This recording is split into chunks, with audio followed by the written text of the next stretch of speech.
I just happen to come up hard. I just come from the poet's part. Legal or illegal, baby, I gotta make it bright like city life. I gotta make it. This is a big rich town. Fake love, I don't need it, you can keep it, that's a fact. I had to make up my mind.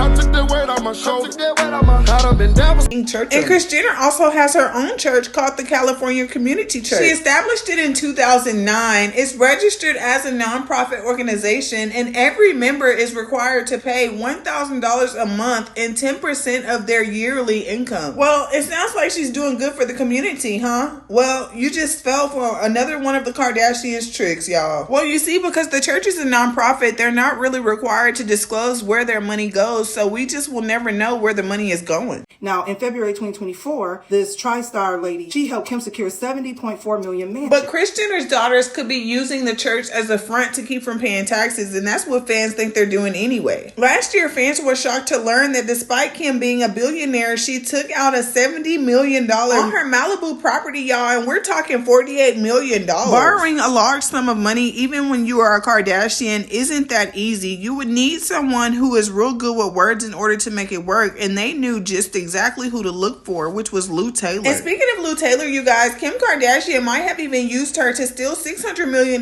from Britney Spears' estate, you guys. And Britney Spears fans and supporters concluded that Britney's younger sister transferred a cool $600 million from Britney's account to Lou Taylor's Stonebridge account, you guys. And if they stopped there, it would have been suspicious. So they moved the money over to an account in the same name of Stonebridge in Panama. And coincidentally, if you want to call it that, Kim Kardashian's net worth grew by the same amount in 2022. Most fans thought that it was because of her successful shapewear brand Skims, but let's be honest, they have more negative reviews than positive ones. Well, how did Kim score her cool $600 million? Well, a commenter wrote, if you were Lou Taylor and you need to hide $600 million, would Kim's estate be a logical place to try and hide it? And right around that time, Kylie sold half of her precious baby Kylie Cosmetics for $600 million. And that had one fan person wondering, if you're following the conspiracy, that means the money could have went from Britney's trust to Stonebridge to Panama back into the US through Kim's trust and over to Kylie Jenner. The fact that Kim Kardashian had the balls to do that to Britney Spears and then hop back on social media trying to send her support is outrageous, y'all. Back in 2021, Kim Kardashian posted an Instagram post that read, so I finally watched the Britney Spears documentary this week and it made me feel a lot of empathy for her. The way the media played a big role in her life, the way it did can be very traumatizing. It can be really even break the strongest person. No matter how public someone's life may seem, no one deserves to be treated with such cruelty or judgment for entertainment. You just never know what someone is going through behind the scenes, and I've learned through my own experiences that it's always better to lead with kindness. Even if Kim didn't steal the money from Britney, the fact that she was doing business with Lou is still messed up. At the end of the day, the Kardashians are $132 million in combined debt, you guys. And so that's why fans and supporters feel like that there are some skeletons in Kim Kardashian's closet that needs to be looked at. And given how serious the allegations are, you guys, everyone who aligned themselves with Diddy are gonna come down, especially when the fans and supporters found out they had anything to do with it. And then Kim Kardashian unfollowing Diddy, you guys, one day before his house got raided is suspicious, and people would be like, oh, it's just a coincidence, but ain't nothing a coincidence when messing around with Kardashians, y'all, because they are calculated. Kim Kardashian had months and years to unfollow Diddy, but did it one day before he got raided. Lou Taylor's camp has repeatedly denied involvement in these attempts of putting celebrities under conservatorship, but these stories of manipulation, corruption, and greed are saying otherwise. Why are you saying all of this? Because all of it is connected.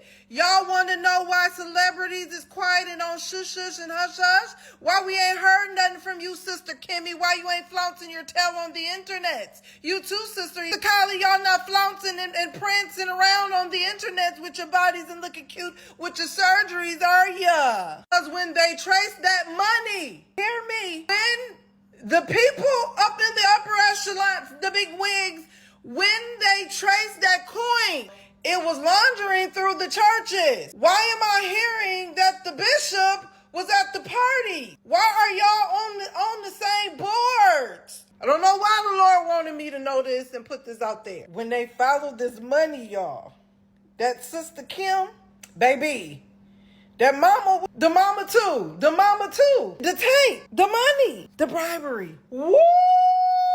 Child. Kim Kardashian mama has been making these girls pay 10% tithes to some church that Lou Taylor and her husband is basically owner, co-owner, or whatever. It turns out that Lou Taylor was once an investment advisor at Stonebridge Wealth Management and was even listed as the vice president at one point. And taking a look at Stonebridge's financial record, it shows that their assets under management went up and then down by $600 million right around the time Jamie Lynn filed for her petition. So, was the petition Jamie Lynn tried to file all a ploy to move Britney's money into Lou Taylor's old investment firm? So if any of Britney's money really did move from the trust and into Stonebridge, it would have been done without the approval of the court. All of this could put Jamie Lynn Spears in serious trouble as she withdrew her petition and even said she was going to resign as Britney's trustee. Despite Jamie Lynn trying to move Britney's money, she never actually took any of the steps to become trustee and couldn't actually become trustee until she performed the minimal necessary task. Therefore, Jamie Lynn was trying to move Britney's money into Stonebridge without having any real authority to do so. In a now deleted episode of the Call Her Daddy podcast, Jamie Lynn talks about having nothing to do with the conservatorship and says that she didn't sign anything for her sister, even though Britney asked her to do so, stating, "My sister asked me to oversee a trust if something were to happen to her." Jamie Lynn claims that she never signed or agreed to anything because she felt uncomfortable getting involved with it, saying it was still under the umbrella of the conservatorship, and she wanted no part in it. But Britney's fans quickly called her out on this and accused her of lying. A bunch of them have come forward to highlight something that happened during Britney's conservatorship that seems especially shady. According to fans, Britney's attorney Matthew Rosengart, the former federal prosecutor that helped her terminate her long-standing conservatorship, has recently called out American entrepreneur and Britney's former business manager Lou Taylor and the Kardashians for working with her. Now, we all know the Kardashians are no strangers to getting called out or canceled, and sometimes it all ends up not being that serious, but these theories are nothing short of compelling, and they really make you take a look at the Kardashians and wonder, what if? I don't know, y'all. All this information is alleged. It's just compiled information I found off the internet, but I don't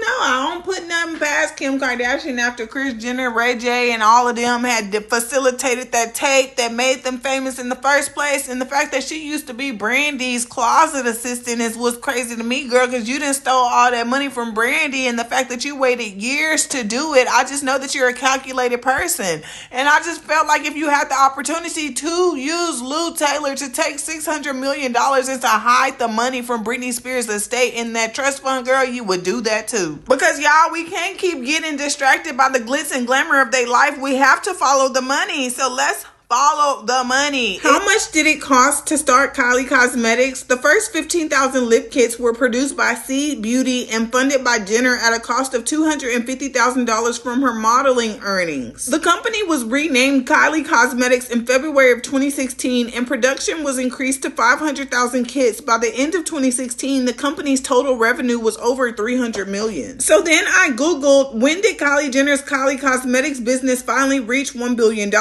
So then in 2019, you reported that she was a billionaire. I started working in podcast, and then Cody acquired 51% of Kylie Cosmetics for $600 million in cash, and that deal valued the company at $1.2 billion. And USA Today says that Kylie Jenner sold a $600 million stake in her cosmetic company to Cody Incorporated, a beauty company that owns CoverGirl, Tiffany & Co., and Balenciaga. When did Kylie Jenner sell her stake of Kylie Cosmetics for $600 million? In recent months, Jenner has had informal discussions about trying to buy back the 51% stake in Kylie Cosmetics that Cody bought for $600 million in 2020.